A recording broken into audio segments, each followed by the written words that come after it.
Boa tarde a todos. Aqui quem fala é o Marcos Colombo. Mais uma vez agradeço a presença de todos no nosso call mensal.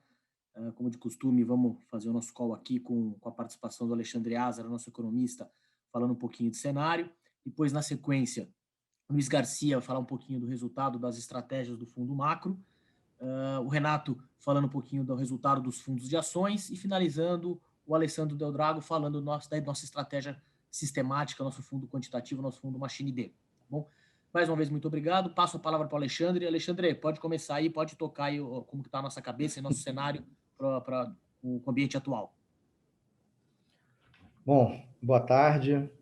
Só para organizar a apresentação em internacional e Brasil, e na parte internacional falar um pouco de como que a gente está vendo a atividade e inflação no mundo, política monetária e fiscal nos Estados Unidos, impactos da pandemia e depois tudo isso no Brasil.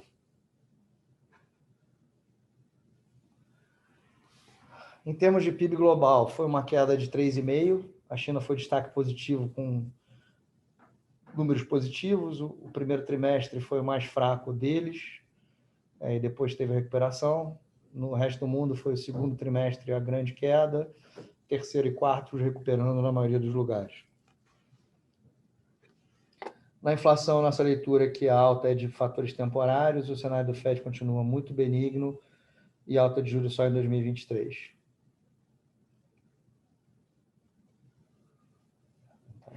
Preste o teclado, por favor, Arthur. Obrigado. Vamos lá. Vai no teclado para baixo. Tranquilo. Então, primeiro, esse gráfico a gente usou em várias apresentações. A China está descolada a um trimestre, ela está um trimestre à frente dos outros países, porque a atividade lá caiu no primeiro, nos outros países caiu no segundo, só para a gente ter uma ordem de grandeza de como foi a queda. Então, a gente usou o quarto trimestre de 2019 como base 100. Hoje a China está com 106, ou seja, 6% acima do nível do primeiro trimestre. Apesar disso, o ano foi 2% de queda, porque a média do PIB ficou afetada para baixo por conta desse trimestre, que foi o segundo trimestre, primeiro trimestre de 2020 nela e que é o segundo aqui nos outros. Então, em nível de PIB, a melhor recuperação foi a chinesa, disparado. A segunda melhor dos países que a gente está olhando foi do Brasil, muito parecida com a recuperação em nível dos Estados Unidos. A Europa, que teve o efeito da segunda onda mais cedo, agora no quarto trimestre, teve uma pequena queda em nível. E o México é o país emergente que teve o quarto trimestre muito parecido com taxa de crescimento do Brasil, mas com um nível abaixo porque não teve estímulo fiscal. Então, se a gente pudesse usar o México como placebo, o México é o exemplo de um país que não fez estímulo fiscal e como é que teria sido o PIB em relação a isso. Então, apesar da queda de 4% no Brasil, no ano, se você olhar o nível de PIB brasileiro, está em 99%, ou seja, foi 1% o nível de PIB agora em comparação com o que estava no quarto trimestre de 2019. Então, a queda de 4, na verdade, foi a queda de mais de 10 que aconteceu no segundo trimestre, que foi o momento de maior sofrimento. Depois, os estímulos fiscais ajudaram e preveniram uma queda maior no Brasil.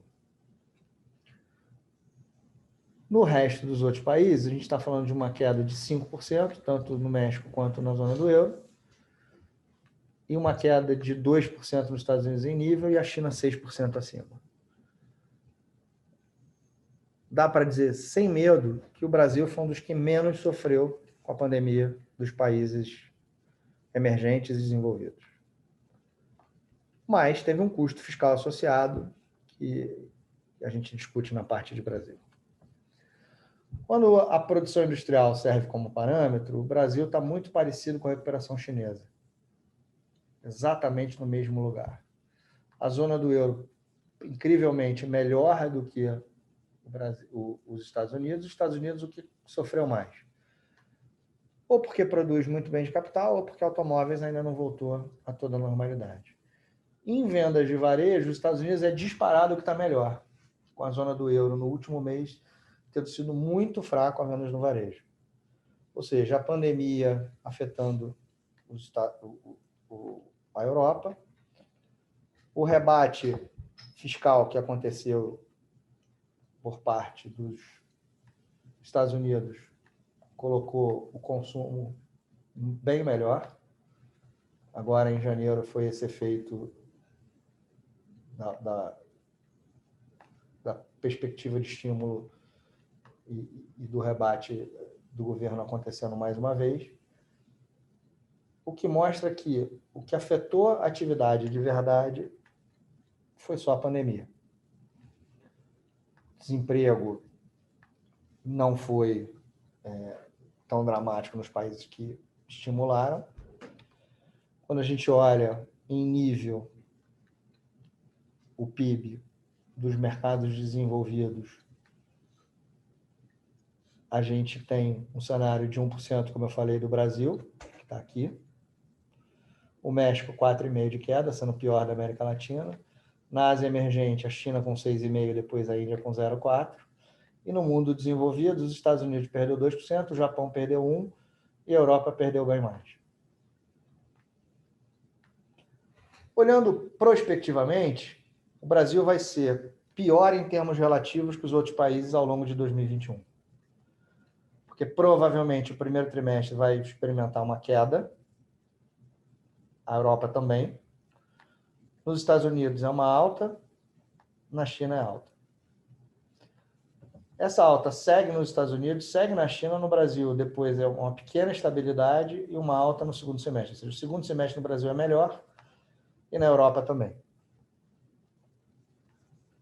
Quando a gente olha a mobilidade, aqui eu mudei a base para agosto, outubro de 2020, sendo 0, nesse segundo gráfico, para a gente poder ver como é que está a mobilidade em relação ao que era antes. Então, a Índia está melhor do que aquele período agosto a outubro.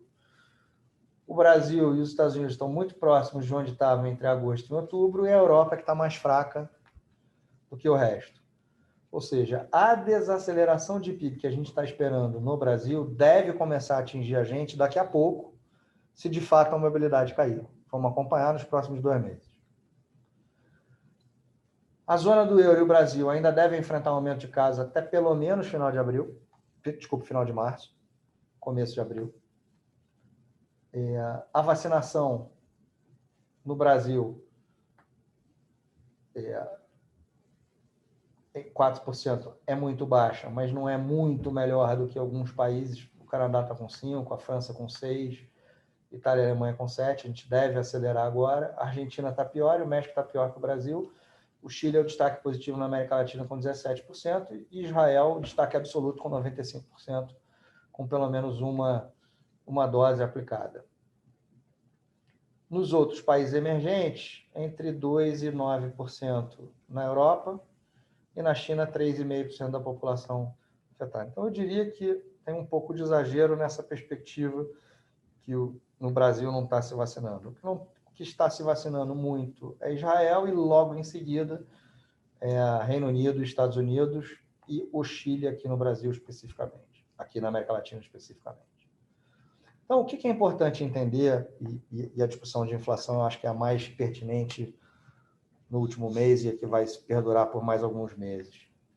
Aqui está o valor do estoque de riqueza nos Estados Unidos. Então, se vocês olharem, houve uma queda lá em 2018, quando tinha aquela dúvida se o Fed ia reagir ou não. A queda de 2008 foi muito mais duradoura.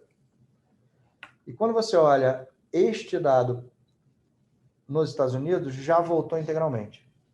Então, a riqueza das famílias não foi atacada. Quando você olha a renda das famílias, houve esse crescimento enorme,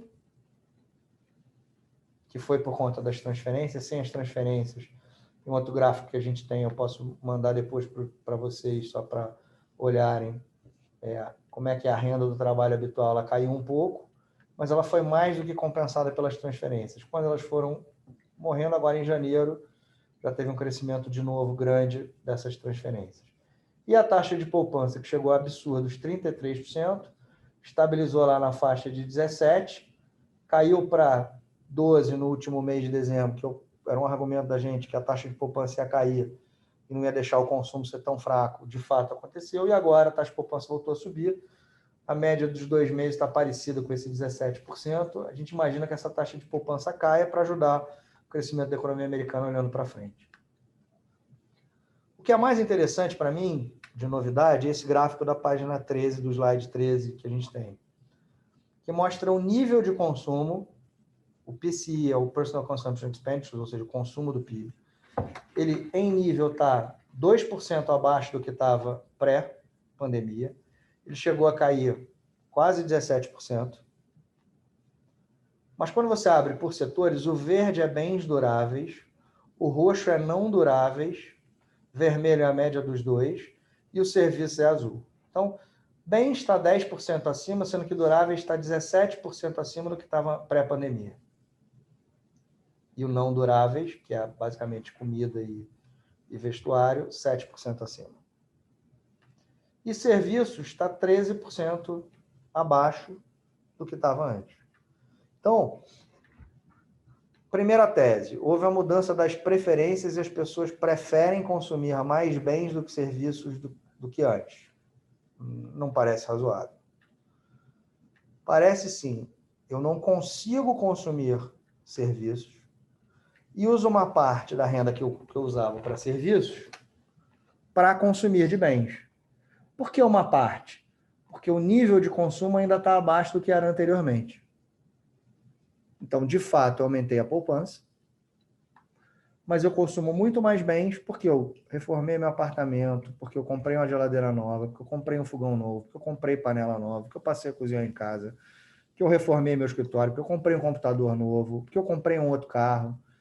Mas eu não consigo mais gastar dinheiro com viagem, com jogo de futebol, com show, com cinema. E isso não é aumento de precaução. Então, a poupança precaucional deve estar muito próxima de zero agora. Agora é só circunstancial. Quando eu olho o preço relativo, esse argumento fica mais claro ainda. O preço relativo de bens duráveis e serviços tem uma tendência de queda muito clara. Até maio de 2020 era isso. Por que o preço de bens cai em relação ao preço de serviço? Ou por que o preço de serviço sobe em relação de bens? Porque a produtividade do setor de bens é maior do que no setor de serviço. Eu consigo construir um computador hoje muito mais barato do que eu construía 20 anos atrás. Mas eu consigo fazer um serviço de restaurante muito parecido com o que era. O número de garçons diminuiu um pouquinho, mas a produtividade aumentou muito pouco. Então, o preço relativo de restaurante em relação ao computador aumentou. Ou o preço do computador caiu em relação ao preço do restaurante. Só que essa tendência histórica que a gente observa desde, sei lá, 1920 foi quebrada na pandemia. Então, a primeira tese é: mudou a tendência e a produtividade do setor de bens e setor de serviços. Não acredito. A pandemia impede os serviços de serem ofertados no que a demanda de fato existe. A menos que eu normalize vacinação e as condições de oferta de serviços, eu não vou conseguir ter o preço relativo voltando a isso. O que vai acontecer, na hora que normalizar, é o preço relativo de bens vai cair, o preço relativo de serviços vai subir.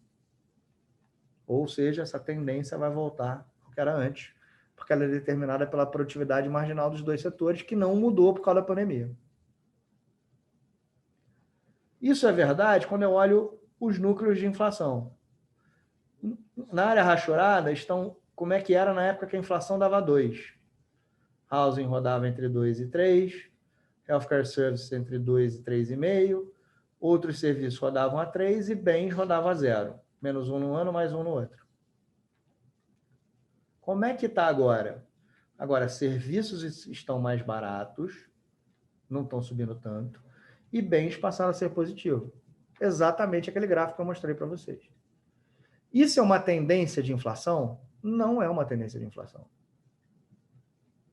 Isso é um movimento de preço relativo, e o Powell usou essa expressão: o movimento de preço relativo não é um processo inflacionário. Resumindo, o Federal Reserve não tem que reagir a essa alta de preços que aconteceu aqui, nem o Banco Central Brasileiro, nem o Banco Central mexicano, nem o Banco Central de lugar nenhum no mundo. Por quê? Porque a gente não tem condições normalizadas de oferta, nem de bens, nem de serviços nesse momento. E com o desemprego alto que eu tenho, não faz sentido imaginar que este seja um processo inflacionário permanente. Ah, mas os bens industriais estão subindo. Sim, porque a demanda por bens industriais aumentou e a oferta de bens industriais caiu. Esse é um processo permanente? Não, ele vai durar 6 meses, 1 ano. Quanto tempo vai levar a vacinação para normalizar? Essa é a pergunta. Os bens fora comida e energia sempre caem 1% ao ano. Voltaram a cair 1% ao ano. Ah, mas eles subiram 4% no período e agora estão subindo 1,5%. É verdade, mas eles caíram 6% entre fevereiro e junho de 2020. Então, em nível, esses preços não estão fora da normalidade. Na verdade, eles estão ainda abaixo, ainda tem que fazer um catch-up. Essa área, para ficar em 1% como área integral, ainda tem 2% para esses preços subirem em termos relativos. Mas, de novo, isso é um movimento de preço relativo e não um processo inflacionário. Quando a gente olha a housing, é muito clara a tendência de queda. Serviços, excluindo energia e healthcare, também muito clara a tendência de queda. Isso é função do mercado, do hiato no mercado de trabalho. Então, resumindo, não acho que cabe sentido nenhuma resposta de política monetária por causa desse movimento de curto prazo, que é um reajuste de preços relativos. É food and energy que está subindo agora. E para complementar esse argumento, é só olhar o número de pessoas empregadas nos Estados Unidos. Hoje tem 8 milhões de pessoas a menos trabalhando do que tinham antes da pandemia. É difícil imaginar um processo inflacionário com 8 milhões de desempregados a mais. Isso não impede que as commodities tenham... Desculpa que está sensível esse mouse aqui. Isso não impede que os bancos centrais tenham aumentado super o balanço. E eles só vão normalizar isso depois da inflação ter não subir, não fazer esse ajuste preço relativo, mas voltar a uma velocidade mais normal mais para frente. Então, não vejo alta antes de 2023. Para ser mais assertivo. Eu acho que é um caso de strong dollar. Por quê? Porque os Estados Unidos provavelmente vão ser o primeiro país do G3 a subir taxa de juros. Depois de 2023, talvez 2024. Vão ser o país que vai ter melhor crescimento comparado com a Europa e com o Japão. E vai ser o país que vai ter melhor investimento nesse período também. Então, sobre todas as óticas, faz sentido que o dólar se fortaleça frente às moedas desenvolvidas. Mas quanto às emergentes, aquele emergente que não escangalhou o seu fiscal deveria ter um movimento de apreciação de moeda importante com a normalização. O México é o exemplo melhor de quem não fez política fiscal expansionista. Esse teria que ter menos pressa para normalizar a taxa de juros. E o Brasil está no outro lado do espectro, aquele que gastou mais em termos relativos, deveria ser o que menos se beneficiaria em termos relativos das outras moedas. E não acho que é a taxa de juros que resolveria esse dilema. Os democratas devem aprovar esse pacote de 1,9 trilhão da Câmara, a ala conservadora do partido no Senado deve fazer as alterações e o pacote deve ser na ordem de 1,5 trilhão. A gente espera que esse pacote seja aprovado nas próximas semanas. Aqui no Brasil, tem uma piora generalizada da epidemia no país. A gente vai ver o pior até o final de março, começo de abril. A gente tem 3% de PIB e o risco é ser menos que 3 e não mais que 3. A inflação de commodities segue pressionada, mas é, de novo, aquele movimento de preço relativo que eu falei e que significa aumento, principalmente das soft commodities e a hard commodities, um pouco no curto prazo, mas não é um processo inflacionário subjacente por excesso de demanda. A gente acredita que, caso o Banco Central opte por iniciar o ciclo em março, seria apenas de 25. A gente acha que não precisa subir na próxima reunião, porque subir 25 ou 50 não vai resolver o câmbio. Se você acha que tem que fazer política monetária para o câmbio, o seu call tinha que ser de 200 pontos de alta na próxima reunião, eu acho. Apesar de susto, a pauta fiscal factível parece bem encaminhada. Ontem foi um estresse enorme. A gente vê duas alternativas, mas eu já exploro elas. Aqui no Brasil, A região sul é que está pior, em termos de casos, por 1 milhão de habitantes. No Amazonas já acalmou. O Sudeste está subindo, mas ainda não está perto do que estava há 1 mês e meio atrás. Aqui tá. Mas as hospitalizações, sim, subiram. Ou teve uma mudança de protocolo, ou essa doença está sendo mais agressiva, mas o número de contaminações não aumentou significativamente. Mas depois do início da fase vermelha, que foi 22 de janeiro, deu uma desacelerada na Grande São Paulo, e depois do Carnaval houve uma contaminação expressiva. Esses Covid que nós estamos vendo por aí são fruto do Carnaval. Nos próximos 15 a 20 dias, a gente deveria ver uma desaceleração disso. Em relação à mobilidade, o antigo IBC-BR, que é o IBC, é muito parecido com o índice de mobilidade do Google. A gente deve ter uma queda nos próximos 2 meses, desculpa. Então, o PIB vai ser mais fraco no primeiro trimestre. Quando a gente olha a sondagem, eu mudei aqui a base 100 para ficar fácil. Em 2018, todo mundo no mesmo nível, porque os níveis estavam diferentes. Então, botando todo mundo no mesmo nível, fica claro que o comércio está um pouco pior, consumidores e serviços estão bem piores, e a construção e a indústria estão bem melhores. Na mesma linha do mundo. Indústria e bens melhores, construção melhor, serviços e comércio pior. Em termos de crédito para a pessoa física, voltou à normalidade, então o consumidor não está menos confiante. O que está tendo é menos crédito para a empresa, porque está tendo uma seleção de crédito entre quem está bem e quem está mal. No PIB, a gente espera uma queda de 0,5% nesse primeiro trimestre, depois alta no segundo e uma alta mais forte só no terceiro e quarto trimestre do ano, perfazendo os 3% que a gente tem de projeção. Em relação às commodities, o que a gente tem visto é uma alta expressiva de energia e metais. Metais, por causa dessa oferta de curto prazo, é um movimento de preço relativo que deve voltar. Energia, a mesma coisa. E os agrícolas é que são a tendência de alta para, de fato, uma demanda maior. Ela deve continuar a seguir. Se pensar nos próximos 2 anos, o preço relativo de soft commodities deve subir em relação ao preço relativo de hard commodities. Porque a demanda por alimento é permanente, a demanda por metais e energia é temporária. Não que ela vá cair, mas esse shift de demanda com oferta mais curta foi nesse momento. A média dos núcleos que tinham subido por causa desse efeito rebote, estava pagando a queda da inflação que foi entre abril e junho de 2020. Quando você olha, os 12 meses estão super estáveis nesse 3%, e esses números ao redor de 5, 6 não nos preocuparam, devem apresentar uma queda mais importante agora.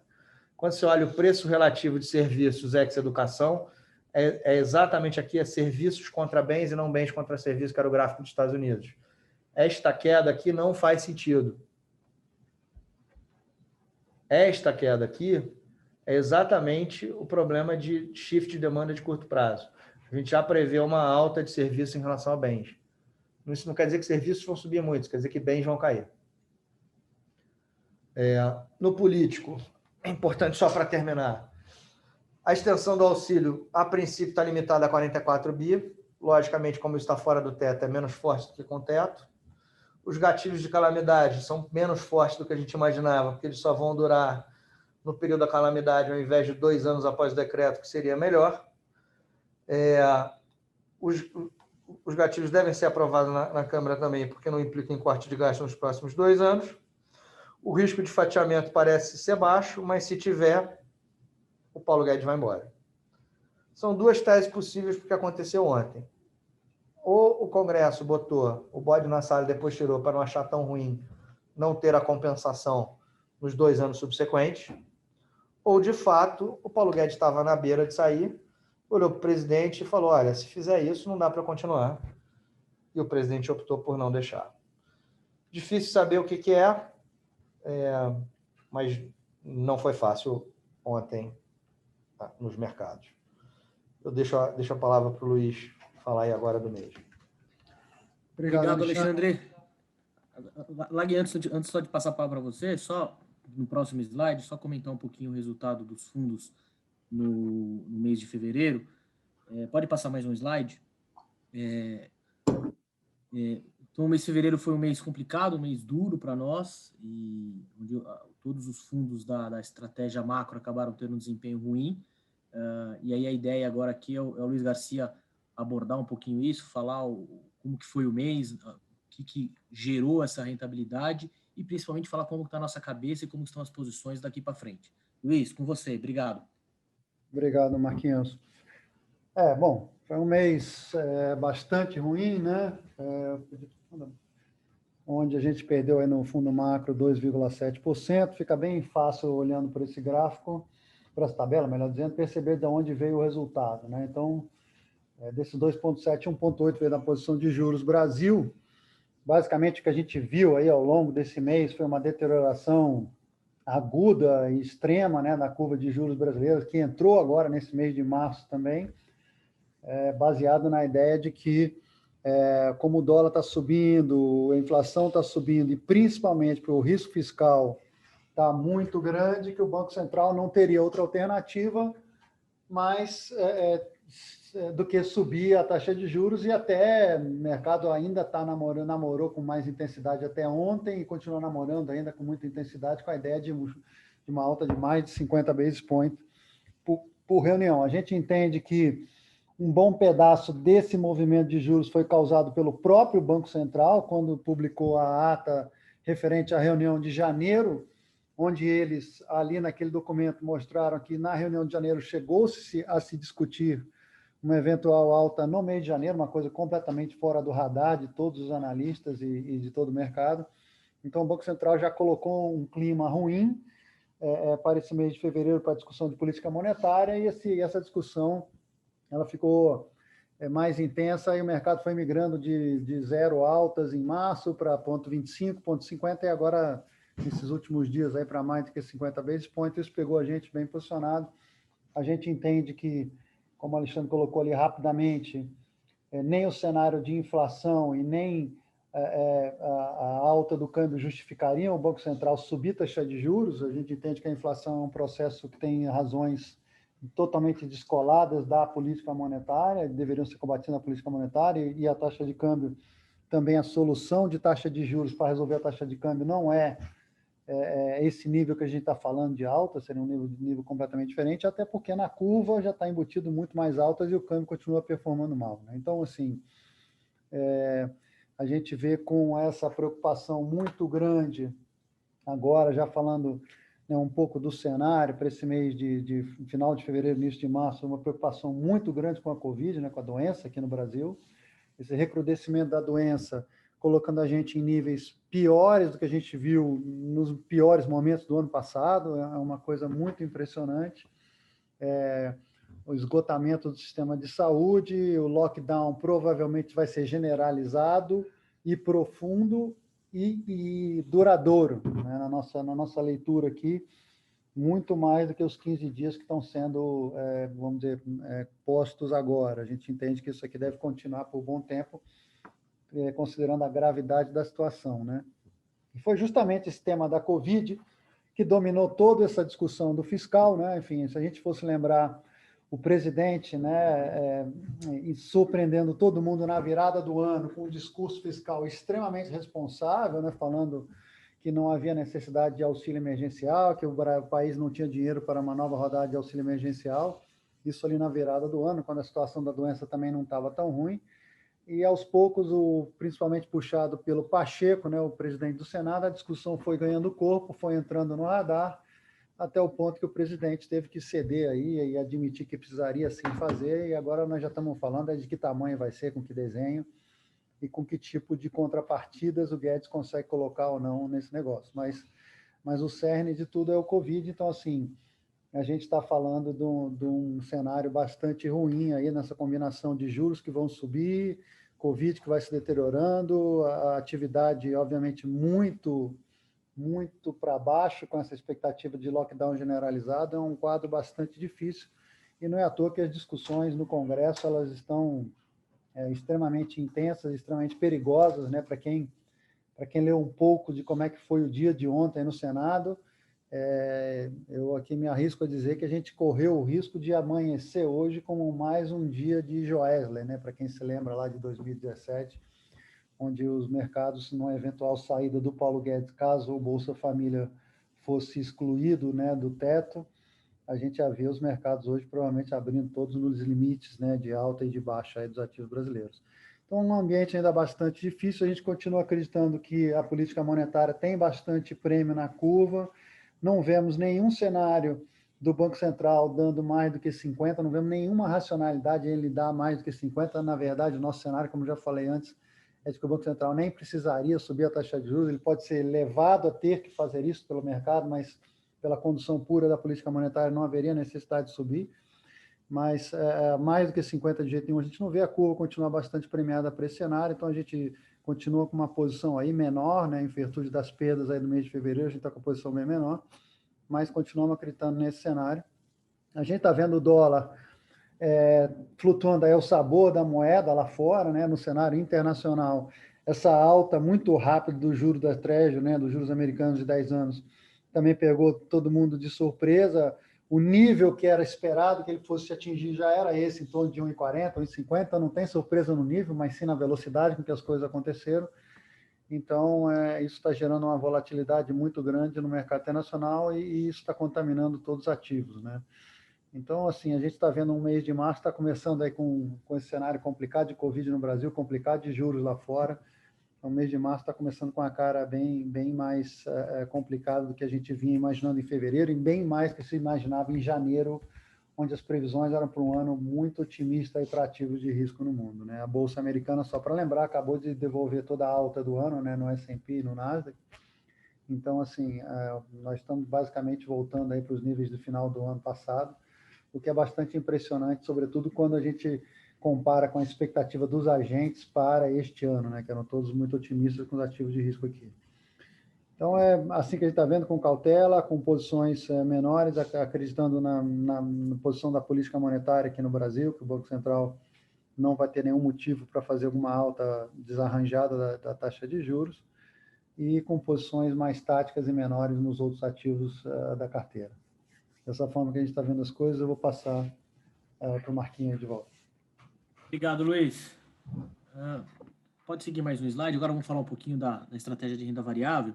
Então, agora no mês de fevereiro, os nossos fundos de ações tiveram um ótimo desempenho, então uma ótima geração de alfa, que faz com que no ano aí a gente já passe a entregar um resultado acima do Ibovespa, então com um ano gerando alfa nos 3 fundos, tanto no fundo de ações, que é para o público em geral, quanto o institucional, que é para os fundos, para os clientes institucionais, fundos de pensão e regimes próprios, e para o nosso fundo de previdência, também estamos entregando um ótimo resultado aí no ano de 21, já com o mês de fevereiro muito bom. Então, passo a palavra aí para o Renato, para ele falar um pouquinho como que foi esse mês de fevereiro, de onde vieram esses resultados, e também, principalmente, falar como que está a carteira e como a gente está vendo, qual que é a nossa visão aí para os próximos meses. Renato, com você. Obrigado, Marquinhos. Bom, acho que aqui do nosso lado, que nem o Marquinhos comentou, né, a gente tem aí nos últimos calls, o alfa do fundo ele estava deixando a desejar, né, e o que a gente tinha, né, colocado aí em cartas e falado bastante com o investidor é que a gente gostaria de tentar preservar, né, a nossa carteira, mesmo que essas tivessem aí alguns nomes que não estavam andando como Bovespa. Eu não sei quem estava aqui quem estava participando do call passado, mas também a gente ilustrou, que deve estar aqui nessa apresentação, né, que a forte presença de estrangeiros nos últimos meses, dos últimos 4 meses, do final do ano passado e começo de janeiro, eles foram um fluxo direcionado bastante a certos nomes que têm um peso relativamente grande no índice. E que no médio e longo prazo, né, esses nomes que a gente tinha, por conta dos resultados que a gente está vendo que eles iam entregar, a gente tem época de divulgação de balanço, então a gente tem acompanhado super de perto nossas companhias, e que uma hora, seja no médio ou longo prazo, algumas dessas companhias elas passariam a outperformar o índice, né? Eu acho que esse mês de fevereiro foi um mês onde as empresas, algumas delas demonstraram essa capacidade, né, de voltar a se apreciar, né? A gente fez um estudo bastante detalhado também o porquê que o fundo estava deixando alfa em relação ao Bovespa, não só por conta, né, desse motivo que eu expliquei dos estrangeiros, indo mais para nomes como Petrobras, Bancos, Vale, mas a gente vê ali uma concentração na nossa carteira, onde há quase 4 ou 5 meses, algum desses nomes eles não andavam, né, subiam 10%, voltavam 10%, então estavam gerando um alfa negativo em relação ao Bovespa, mas a gente preservando isso, acho que a gente conseguiu capturar agora em fevereiro, e a gente acredita que para o ano esses nomes continuem a performar. A carteira ela não mudou tanto, acho que a gente teve acho que a maior evento assim do mês, a gente está esperando aí a conclusão, né, do deal de Intermédica e Hapvida, que é a fusão das duas companhias que tem a parte de saúde integrada, plano de saúde, etc. Né? A gente está vendo aí a Cosan passar por uma reestruturação gigante, né? Então ela está deslistando, foi aprovada em assembleia e cumprido todos os ritos e passos agora, então ela está deslistando a empresa que controlava ela lá fora, então ela passa a ter, né, uma ação aqui, então simplifica muito a estrutura. Acho que Oi, né, apesar de ser um nome controverso, mas a gente vê aí uma enorme oportunidade nesse nome, porque apesar de estar uma companhia ainda em recuperação judicial, ela é uma empresa que já está com praticamente vários bids aí na mesa, contratos assinados, né, e passando por processo de concorrência por quase todos os ativos e espectros da companhia. Então, a gente enxerga um potencial bem grande com esses bids mínimos, ela está tradando um desconto muito grande em relação ao NAV dela. Bebom é uma empresa que a gente participou agora no IPO, a gente comprou uma posição, depois a empresa caiu, a gente passou a aumentar. A Magazine Luiza está com a gente aí há bastante tempo, e depois a gente tem Vale, Natura, Localweb, Suzano, e temos assim, outros nomes relacionados a commodities, JBS, etc. Como a Asra colocou, a gente continua bastante otimista com o ciclo de commodities, a parte de commodity agrícola em especial, ela vem numa toada muito boa, que isso é bom para o açúcar, que você tem um balanço super apertado, né, assim como grãos, milho, soja, etc. E a parte de minério de ferro, né, nos preços que está, a gente nem acredita que isso possa ficar, porque, né, todas as commodities são cíclicas e quanto mais alto, mais capacidade, né, e mais supply e demand, isso vai estimulando, né, produções, etc. O minério de ferro é um pouco peculiar, porque os projetos não são tão rápidos, né, de acontecer, então mapeado, o que a gente tem mapeado, isso demoraria para entrar no pipeline, aí, então tem uma oferta bem apertada relativa à demanda, o que faz o preço estar onde está. Então isso dá uma característica de níveis extremamente baratos, assim, não só para Vale, né? Vale é o play que a gente escolheu, mas quando a gente olha outros players relacionados a minério, eles estão tradando a métricas de valuation historicamente muito baratas, de um valor barato, gerando um caixa excepcional, um dividendo, né, que agora a Vale resolveu o Brumadinho também, que era um impasse muito grande com a multa que eles acordaram lá em pagar. Então, a empresa que passa a pagar mais de 10% de dividendo quando isso, né, passar a acontecer, porque eles têm alguns processos ainda para poder voltar a pagar, e gerando um free cash flow yield, né, que é a geração livre de caixa da companhia, de valores muito grandes. Acho que aqui, né, o potencial de upside da carteira, a gente tem quase 45% de upside. Para a carteira, a gente entende, né, que apesar de um cenário político desafiador, a gente viu aí bastante, né, rumor, ruído, né, entre governo e empresas vistas aí, né, como estatais ou que queriam virar privado em privatizações, uma Eletrobras, uma Petrobras, Banco do Brasil, sofrendo algum tipo de interferência ou alguma interferência direta mesmo, né, do presidente Bolsonaro, troca de comando, troca de presidência. Então, isso, obviamente, não deve ser enxergado com bons olhos e pode criar muita volatilidade para a Bolsa. Mas o conjunto da ópera é que quando a gente pega o upside ponderado do nosso portfólio, que são nomes que não têm nada a ver com esses ruídos, né, eles deveriam aí, no médio e longo prazo, voltar a outperformar como a gente teve nesse mês. Então, acho que eu encerro aqui o mês, esperamos aí um março, apesar de ter começado turbulento, mas que a gente tenha aí, né, algumas resoluções de curto prazo ou médio prazo, que a gente consiga passar o ano e chegar aos números que a gente acha que essa carteira deve para entregar. Obrigado a todos. Obrigado, Renato. Seguindo adiante, falando um pouquinho agora do nosso fundo sistemático, Machine D, pode passar mais um slide, por favor? Então, tivemos um mês de fevereiro 0 a 0, né, o que nos leva aí no ano próximo 0 a 0 também. e aí passo a palavra para o Drago para estar falando um pouquinho de como que foi esse mês de fevereiro e também como estão as posições, como que está a cabeça aí para os próximos meses, semanas, condições de mercado, condições técnicas, posicionamento. Então, falar um pouquinho como que a gente está vendo esse ambiente. Drago, com você, obrigado. Valeu, Marquinhos. Boa tarde, pessoal. É prazer estar aqui com vocês de novo. Eu vou passar rapidamente sobre atribuição de performance dos 2 primeiros meses do ano. E em seguida eu falo um pouco sobre o que a gente tem carregado de posições e trago algumas relações que explicam boa parte do que a gente está vendo aí para as próximas semanas.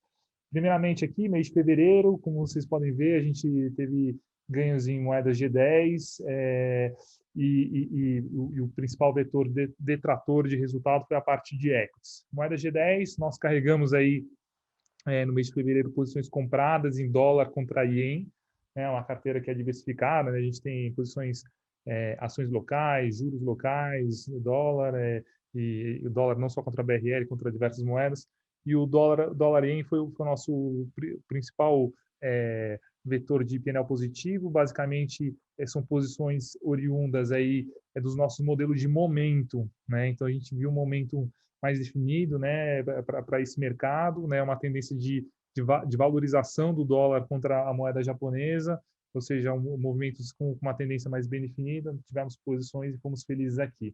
O mesmo ocorre para a moeda do dólar contra real, né, no BRL. Também a gente tem visto, infelizmente para o país, mas para o nosso caso, a gente tem carregado posições compradas em dólar contra real, isso daí agregou o resultado. Na parte negativa, aí, o que eu chamaria atenção, a gente tem testado, mas com posições muito pequenas, ficar aplicados em juros, tanto é que, dado o movimento que a gente viu em juros de mais de 70 basis points de abertura num vértice de 4 ou 5 anos, o que a gente deixou na mesa de resultado foi muito pouco. Isso daí, inclusive, eu vou falar que passou hoje, inclusive, a ser uma das nossas posições mais relevantes. Hoje a gente começa, no dia de hoje, aí, a gente começa a ficar mais posicionado em pré, com posições mais relevantes. E o principal vetor detrator no mês de fevereiro foi a parte de equities. Nós carregamos aqui dentro um combo long em ações de consumo interno, short em empresas de commodities, né? São modelos de relative value, né? Então a gente viu aí de novembro até fevereiro um desempenho muito forte do setor de commodities, né? E a parte de consumo interno deixando a desejar, com toda essa questão de terceira onda de Covid aqui no Brasil, né? E um crescimento robusto, né, mundial. Está o sorte que a gente montou esse long short e viemos reduzindo à medida que ele não foi vingando aí ao longo do mês. Hoje já não é mais uma posição relevante dentro do nosso fundo. Então vamos lá, o que é que a gente está vendo que está com bastante prêmio? Essa tabela aqui é um resumo de diversos modelos que nós rodamos, e ela basicamente traz um ranking de top 15 ativos que nós vemos baratos e top 15 ativos que nós vemos como caros, né? E basicamente essas informações, em um termo mais técnico, elas estão em Z-score, ou seja, são números que são comparáveis entre si.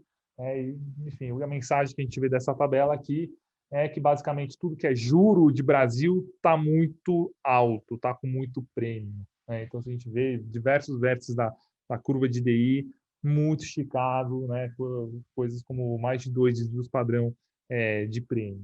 Então, acho que isso daí chama atenção para a gente. E daí, entrando um pouco mais em gráficos aqui, com algumas relações, quando eu olho para o prêmio do pré de uma maneira sistematizada, num contexto histórico, que é o gráfico da direita, né, a gente vê que também o prêmio do pré de um vértice de 18 meses, de 1 ano e meio, que eu chamaria aqui de vértice da política monetária do Banco Central, então o prêmio do pré-DI de 1 ano e meio aí também fora de uma zona de normalidade, ou seja, bastante prêmio. Se a gente olhar num contexto histórico, a gente tem 155 basis points de prêmio na curva pré. Esse prêmio costuma girar ao redor de 40 basis points em situações normais de temperatura e pressão. Então, a gente está falando que a gente está num quadro onde esse percentil, em termos de percentis, a gente está no percentil de 95% de prêmio da curva pré. Ou seja, num contexto histórico, quando a gente olha a curva de DI contra o que são cenários de economistas no contexto histórico, a gente vê que esse prêmio está bem elevado aí. A gente só teve patamares maiores de prêmio, né, lá em 2015, com crise de emergente, que se culminou aqui de governo Dilma, né, e também em 2018, né, greve dos caminhoneiros. Para dar um parâmetro aqui, né, o ano passado, quando a gente tinha esse nível no ápice da crise da primeira onda da Covid, o prêmio que a gente tinha na ocasião era similar ao que a gente tem hoje.